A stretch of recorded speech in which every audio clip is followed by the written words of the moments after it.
नमो नमः। आप सभी का हार्दिक अभिनंदन। आइए श्री विष्णु पुराण के द्वितीय अंश के 7वें अध्याय का पाठन आरंभ करते हैं। भूर्भुव आदि 7 उधर्व लोकों का वृतांत। श्री मैत्रेय जी बोले, ब्रह्मन, आपने मुझसे समस्त भूमंडल का वर्णन किया।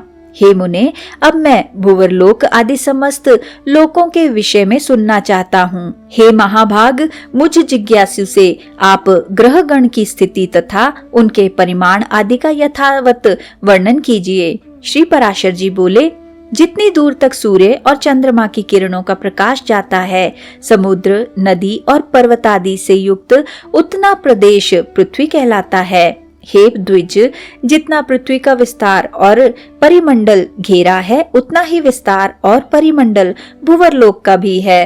हे मैत्रेय, पृथ्वी से 1,00,000 योजन दूर सूर्यमंडल है और सूर्यमंडल से भी 1,00,000 योजन के अंतर पर चंद्रमंडल है। चंद्रमा से पूरे 100 योजन 1,00,000 योजन ऊपर संपूर्ण नक्षत्र मंडल प्रकाशित हो रहा है। हे ब्राह्मण, नक्षत्र मंडल से 2,00,000 योजन ऊपर बुध और बुध से भी 2,00,000 योजन ऊपर शुक्र स्थित है। शुक्र से इतनी ही दूरी पर मंगल है और मंगल से भी 2,00,000 योजन ऊपर बृहस्पति जी हैं। हे द्विजोत्तम, बृहस्पति जी के 2,00,000 योजन ऊपर शनि है और शनि से 1,00,000 योजन के अंतर पर सप्तऋषि मंडल है तथा सप्तऋषियों से भी 100,000 योजन ऊपर समस्त ज्योतिष चक्र की नाभि रूप ध्रुव मंडल स्थित है। हे महामुने, मैंने तुमसे यह त्रिलोकी की उच्चता के विषय में वर्णन किया। यह त्रिलोकी यज्ञ फल की भोग भूमि है और यज्ञानुष्ठान की स्थिति इस भारतवर्ष में ही है। ध्रुव से 1 करोड़ योजन ऊपर महरलोक है, जहाँ कल्पांत पर्यंत रहने वाले भृगु आदि सिद्धगण रहते हैं। हे मैत्रेयी, उससे भी 2 करोड़ योजन ऊपर जनलोक है, जिसमें ब्रह्मा जी के प्रख्यात पुत्र निर्मल चित्त सनकादि रहते हैं। जनलोक से 4 अर्थात 8 करोड़ योजन ऊपर तपलोक है। वहाँ वैराज नामक देवगणों का निवास है, जिनका कभी दाह नहीं होता है। तपलोक से 6 गुना अर्थात 12 करोड़ योजन के अंतर पर सत्यलोक सुशोभित है, जो ब्रह्मलोक भी कहलाता है और जिसमें फिर ना मरने वाले अमरगण निवास करते हैं। जो भी पार्थिव वस्तु चरण संचार के योग्य है, वह भूरलोक ही है। उसका विस्तार मैं कह चुका।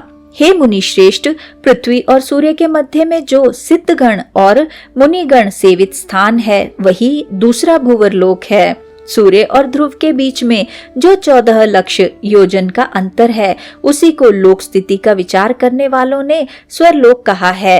हे मैत्रेय, ये भूव, भुवः, स्वः, कृतक त्रैलोक्य कहलाते हैं और जन, तप तथा सत्य ये तीनों अकृतक लोक हैं। इन कृतक और अकृतक त्रिलोकियों के मध्य में महरलोक कहा जाता है, जो कल्पांत में केवल जन शून्य हो जाता है, अत्यंत नष्ट नहीं होता, इसलिए यह कृतिका कृत कहलाता है।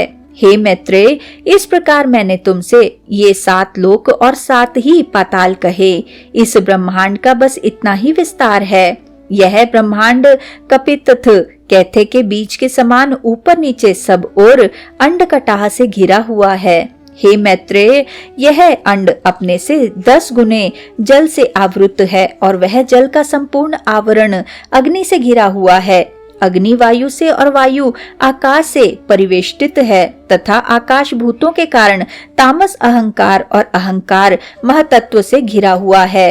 हे मैत्रेय, ये 7 उत्तरोत्तर एक दूसरे से 10 गुने हैं। महतत्व को भी प्रधान ने आवृत कर रखा है।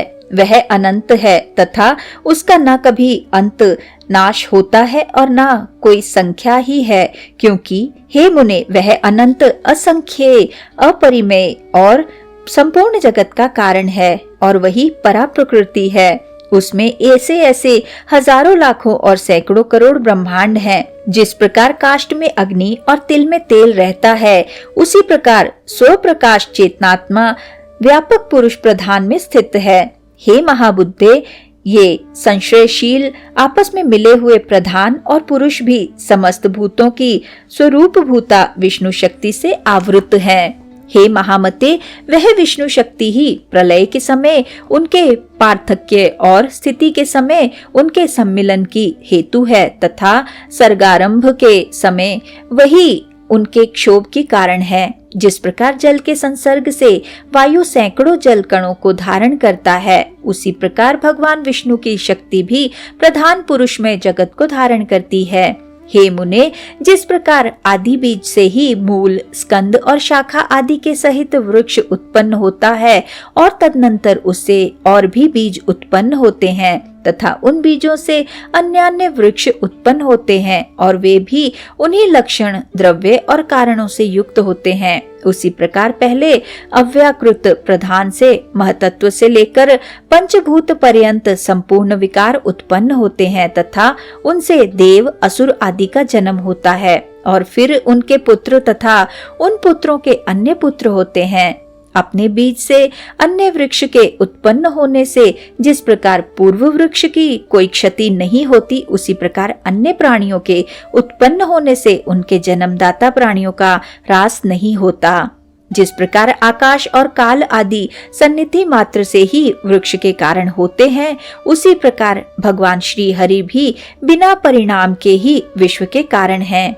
हे मुनि सत्तम, जिस प्रकार धान के बीज में मूल, नाल, पत्ते, अंकुर, तना, कोश, पुष्प, क्षीर, तंडुल, तुष और कण सभी रहते हैं तथा अंकुरोत्पत्ति की हेतुभूत भूमि एवं जल आदि सामग्री के प्राप्त होने पर वे प्रकट हो जाते हैं, उसी प्रकार अपने अनेक पूर्व कर्मों में स्थित देवता आदि विष्णु शक्ति का आश्रय पाने पर आविर्भूत हो जाते हैं, जिससे यह संपूर्ण जगत उत्पन्न हुआ है, जो स्वयं जगत रूप से स्थित है, जिसमें यह स्थित है तथा जिसमें यह लीन हो जाएगा, वह पर ब्रह्म ही विष्णु भगवान है। वह ब्रह्म ही उन विष्णु का परम धाम पर स्वरूप है।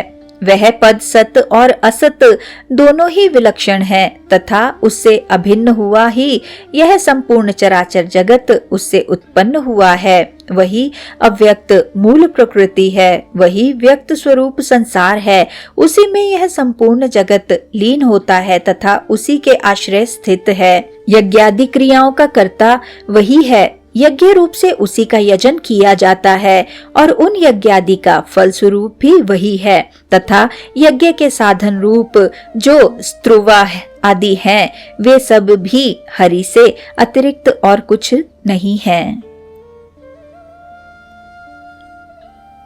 इसी के साथ आज के इस सुंदर पाठन को हम यहीं पर विराम देते हैं और अगले अध्याय के पाठन के लिए हमारे साथ फिर से जुड़िएगा। आइए विष्णु जी के इस सुंदर मंत्र से आज के पाठन का समापन करते हैं। ओम नमो भगवते वासुदेवाय। ओम नमो भगवते वासुदेवाय।